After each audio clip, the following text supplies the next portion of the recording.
ఇక్కడ ఒక్కటి నిజమండి. ఈ రాష్ట్రంలో వైఎస్ఆర్‌సీపీ ఎంత విధ్వంసం సృష్టించిందో దాని డబల్ టీడీపీ కూడా అంతే విధ్వంసం సృష్టించింది. గత ప్రభుత్వం నుంచి ఈ ప్రభుత్వం వరకు కూడా 2 ప్రభుత్వాలు దొందుకు దొందేయండి.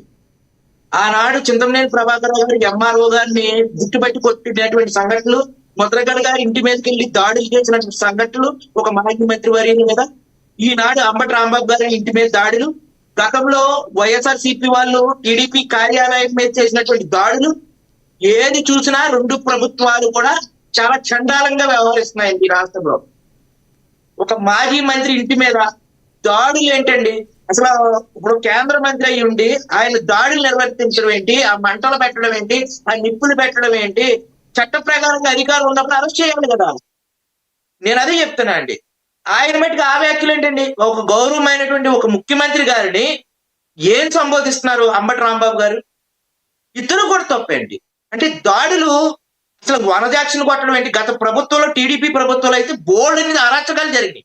అయ్యే అరాచకాలు ఇప్పుడు జరుగుతున్నాయండి. ఆ గోగినేని కళ్యాణ్ కృష్ణ అంట ఎవరో ఇప్పుడు మన పెమ్మసాని గారికి ఒక అనుచరుడు కాళ్ళెట్టి గుద్దేయడం, కొల్లెట్టి గుద్దేయడం, 4-5 రౌడీ షీటర్లు ఉన్నాయండి అతని మీద. ఇంత దారుణంగా అరాచకం అండి. ఎవరిని పడితే కొట్టడం అండి. ఒక భార్య భర్త బండి మీద వెళ్తుంటే వాళ్ళు కారు పెట్టి గుర్తించి మళ్ళీ చూస్తాకు వచ్చిన బంధువులు కూడా కారు పెట్టి గుర్తించాడు. ఈయన ఎరా పెద్ద కమ్మడు అనుకున్నావా అని చెప్పి ఇంటికి పిలిచి 2 కేకలు రావ ముందు సెటిల్ అయిపోయింది. మరి పెమ్మసాని గారు ఈ రకంగా ఆ గోగినేని కళ్యాణ కృష్ణ ఒక దందా బ్యాచ్ ని ఎందుకు నడుపుతున్నారు? అలాగే అంబటి రాంబాబు గారికి కూడా చెప్తున్నా, మీరు గౌరవప్రదమైనటువంటి ముఖ్యమంత్రి గారిని మీరు అనవలసిన మాట మీరు ఎందుకు ఆ రకంగా మీరు అన్నారు? ఏదైనా సరే సమయాల సందర్భంగా మీరు ఫ్లెక్సీ పెట్టారు, మీరు కోర్టుకు వెళ్ళండి. మీ అధికారం లేనప్పుడు మీరు కూడా ఆ ఫ్లెక్సీ తీయమని చెప్పారు. మీ మీద అసలు ఎలాంటి బూతులు తిట్టాడు? అక్కడ గ్రంథాలయ చైర్మన్ అంటే ఆడ లేడీ అది తెలుగుదేశంలో ఉండాడు. మొత్తం రారాయని చెప్పి తొడలు కొట్టేసి నకార భాష ఏంటి, ఆ మహిళల భాష ఏంటి, ఈ ప్రభుత్వాలు ఏంటో నాకేమో అర్థం కావట్లేదు. అంతకుముందు వైఎస్ఆర్‌సీపీలో అంతకుముందు అంతే కదండి. చాలా దరిద్రంగా ఉందండి. ఇప్పుడు మొన్న ఎక్కడ టోల్గేట్ దగ్గర ఆయన కొట్టేసి నకారం భాష. అంతకుముందు కూడా అంతే అండి. అంతకుముందు మనం చాలా వరకు ఓట్ల ఎలక్షన్ టైంలో వైఎస్ఆర్‌సీపీ వాళ్ళు కొంతమంది ఓటర్లు కూడా కొట్టేశారండి. ఏంటంటే ఈ దాడులు ఏంటి, వైసీపీ దాడులు ఏంటి, టీడీపీ అరాచకాలు ఏంటి? అసలు ఈ 2 ప్రభుత్వాల్లో వ్యవహరిస్తున్నాయి. ఒకళ్ళు వాళ్ళు చేశారని వీళ్ళు అంటారు, వీళ్ళు చేశారని అంటారు. ఇద్దరు మట్టికి సమూర్జీలుగా హింసాత్మకమైనటువంటి మార్గాలతోటే ప్రభుత్వాలు నడుపుతున్నారు. అది 2 ప్రభుత్వాలనే తప్పు పడుతున్నారండి. అటు టీడీపీ ఇటు వైఎస్ఆర్‌సీపీ. ఇంటి మీద దాడులు ఏంటండి? దేని దాడులు చేస్తారు ఇంటి మీద? ముద్రగడ గారి ఇంటి మీద దాడికి, అంబటి రాంబాబు గారి ఇంటి మీద దాడి ఏంటి? టీడీపీ వాళ్ళు మీ ఇంటి మీద దాడులు ఏంటి? వైసీపీ వాళ్ళు ఏంటి టీడీపీ ఆఫీస్కి వెళ్ళిపోయి ఫర్నిచర్ ధ్వంసం చేసేస్తారు, ఫర్నిచర్ తగలబెట్టేస్తారు, అద్దాలు పగలగొట్టేస్తారు టీడీపీ కార్యాలయాల మీదకి వెళ్ళి ఈ వైసీపీ వాళ్ళు. ఏంటండి ఈ అరాచకాలు ఏంటి? ఈ 2 ప్రభుత్వాలు ఏం చెప్పదలుచుకున్నాయి? అసలు భవిష్యత్తుకి ఏం చెప్పాలనుకుంటున్నారు? ఇద్దరికిద్దరు అలా తయారయ్యారండి. నిజంగా చెప్తున్నాను. వినల్ గారు ఏదో అడుగుతారంట మిమ్మల్ని. మాట్లాడండి వినల్ గారు, అడుగుతున్నారు ఏదో. రోజు చింతమనేని గారు వనజాక్షి గారి వివాదంలో అప్పుడు ఒక స్పెషల్ కమిటీ వేశారు. ఆ స్పెషల్ కమిటీ ఇచ్చిన నివేదికలో జిల్లా సరిహద్దులో వనజాక్షి గారు కృష్ణా జిల్లా సరిహద్దు వాళ్ళు ఆవిడ కొట్టడం న్యాయమా అన్యాయమా చెప్పండి. మీరు అది కవర్ చేసుకోవద్దు. కవర్ చేసుకోవడానికి వాళ్ళు ఉంటాయి. కొట్టడం అన్యాయమా న్యాయమా?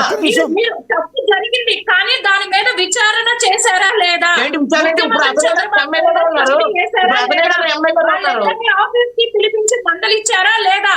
అలానే కేసు పెట్టారా? అతను మంది సీట్ ఇచ్చారు కదా. దాని గురించి నేను మాట్లాడుతున్నాను కదా. ఏమంటే మీరు కవర్ చేయొద్దు. ప్రోత్సహించట్లేదు. మేము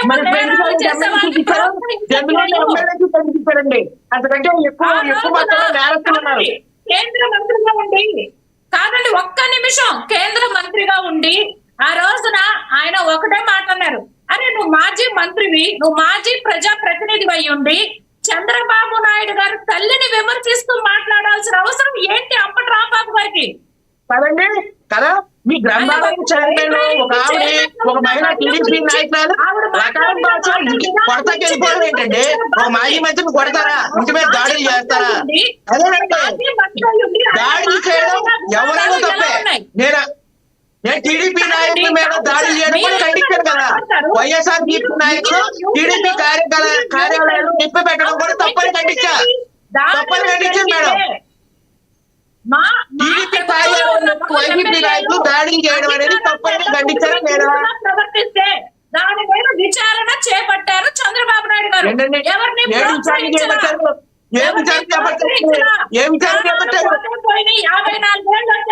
43 ఏళ్ళు వచ్చినాడు, ప్రాణాలు దేవుంది, సగం ఆయుష్ అయిపోయిందని మా చంద్రబాబు నాయుడు అలాంటి వ్యాఖ్యలు చేయరు. నేను చెప్పండి కదా, పుష్కరాల్లో 30 మంది చచ్చిపోతే ఏం మాట్లాడారు? ఆ రోజు పుష్కరాల్లో 30 మంది చచ్చిపోయారండి గత ప్రభుత్వం. ఆనాడు 2014 నుంచి 19 వరకు 3 మంది చచ్చిపోయారండి. ఏంటి మొదలగడ పద్మనాభం గారి మీద ఎందుకు దాడి చేసింది ఆ రోజు? చెప్పండి. వాళ్ళ ఇంటి మీద వెళ్ళి వాళ్ళ కుమారుని గిరిజన బాబుని ఎందుకు కొట్టారు? టీడీపీ నాయకుల మీద ఎందుకు దాడి చేస్తారు వైసీపీ వాళ్ళు? 2 ప్రభుత్వాలు కూడా దొంగకు దొంగండి. ముఖ్యమంత్రి వర్యులు వారి పద్మనాభం గారి ఇంటి మీద ఎందుకు దాడులు చేశారు? మన అమ్మడి రాంబాబు గారి ఇంటి మీద ఎందుకు దాడులు చేశారు? టీడీపీ దాడి చేయలేదా? టీడీపీ అరాచకాలు చేయలేదా? టీడీపీ ఇప్పుడు కూడా అరాచకాలే. మొన్న కమ్మ సీతారామయ్య గారి ఏలూరులో ఒక ఎవరో జాదవుల స్థలాన్ని ఆక్రమించి వాళ్ళు కొట్టారు. మన ద్వారకా తిరుమలలో 3 ఎకరాల పొలాన్ని కబ్జా చేశారు ఈ టీడీపీ వాళ్ళు. కాదంటారా? వైసీపీ వాళ్ళు బతుకున్న వాళ్ళు చచ్చిపోయినట్టు తీసుకొచ్చి వైసీపీ వాళ్ళు రిజిస్ట్రేషన్ చేశారు. వైసీపీ వాళ్ళు టీడీపీ వాళ్ళు అరాచకాలు చేయాలా? ఆంధ్రప్రదేశ్ పెట్టింది పేరా? ఎందుకు చేస్తున్నారు? వైసీపీ టీడీపీ అరాచకాలు పోవాలి ఈ రాష్ట్రంలో. వైసీపీ వాళ్ళు ఎందుకు చేస్తున్నారండి? టీడీపీ వాళ్ళు ఎందుకు చేస్తున్నారు? ఎందుకు మొన్న ఒక లాయర్ మీద బుల్డోజర్లు వెళ్ళిపోయారు, టోల్ గేట్ దగ్గర కొట్టారు, పట్టపట్ల పార్టీ గారి కారుతో దొక్కి తప్పారు. మొన్నటి మన లాకప్ చేస్తున్నాం కేసు. ఎన్ని అరాచకాలంటే ఎన్ని అరాచకాలు జరుగుతున్నాయి ఈ రాష్ట్రంలో. మేడం గారు ఉన్నారు, ఆవిడే పట్టించుకున్నారా? ఎన్ని అరాచకాలు, ఎన్నో అరాచకాలండి, ఎన్నో అరాచకాలు. అరాచకాలకి పెట్టింది పేరు టీడీపీ వైసీపీఏ. ఈ 2 పార్టీలు భవిష్యత్తులో ఇలాగే ఉంటున్నాయి. ఆ వాళ్ళు చేస్తున్నారు, వీళ్ళు చేస్తారు. మొదలగడ పద్మనాభం గారి మీద అంబటి రాంబాబు గారి మీద బోల్డ్ దాడులు కదండి. అక్రమైన కేసులు భరించడం, గతంలో రైతుల మీద కాల్పులు జరిపించడం, చెప్పుకుంటూ పోతే ఒక నేర చరిత్రే ఉంది టీడీపీకి వైసీపీకి. 2 పార్టీలు నేర చరిత్ర గల పార్టీలే. 2 పార్టీలు నేర చరిత్ర గల పార్టీలండి. నేను ఒక ఇంగ్లీష్ లో చెప్తున్నాను. ఈ రాష్ట్రానికి మంచి రోజులు రావాలంటే ఈ 2 పార్టీలు పోవాలి. నేను చెప్తున్నాను, కొత్త రాజకీయ పార్టీలు రావాలండి రాష్ట్రంలో. ఏంటి అరాచకులండి? ఏంటి పట్టబాటాల మహిళలు లాకప్ డెత్తలు ఏంటి? ఆ పట్టబాటాల ఫార్చునర్ తో కందుకూరులో గుద్దేంటండి? ఆ పట్టబాటాల చాట్రాయి గ్రామంలో అమ్మడి దింపని ఒక కురవాడి మంత్రి గారు ఉన్నటువంటి ఒక దాంట్లో ఏంటి ఆకులు వనజ అని చెప్పి ఒక జనసేన మహిళా కార్యకర్త ఆకులు రాయించేస్తున్నప్పుడు ఏమైపోయారు? అలాగే శ్రీకాళహస్తిలో ఒక జనసేన కార్యకర్త ఆవిడ ఇంట్లో బెడ్రూమ్ లో సీసీ కెమెరాలు పెట్టినటువంటి ఆ ఎమ్మెల్యే మీద చర్యలు తీసుకున్నారా మీరు? ఆకులు వనజ అని చెప్పి ఒక టీడీపీ కార్యకర్త, ఒక జనసేన కార్యకర్తకి ఆస్తిని 3 కోట్ల రూపాయల ఆస్తిని అయ్యప్ప గారు, వినీల్ గారు, అయ్యప్ప గారు కాసేపు మీరు ఒక్క నిమిషం మనతోటి వైసీపీ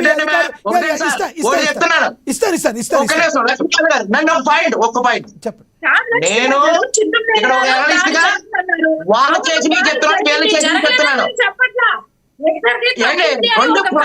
రాష్ట్రంలో 2 ప్రభుత్వాలు దొందుకు దొందే. అయ్యప్ప గారు మీ అభిప్రాయం అర్థమైంది. కాసేపు అందుబాటులో వినీల్ గారు, అయ్యప్ప గారు కాసేపు ఆగండి. సంయమనం పాటించండి. ఇద్దరు సంయమనం పాటించండి. వైసీపీ అధికారులు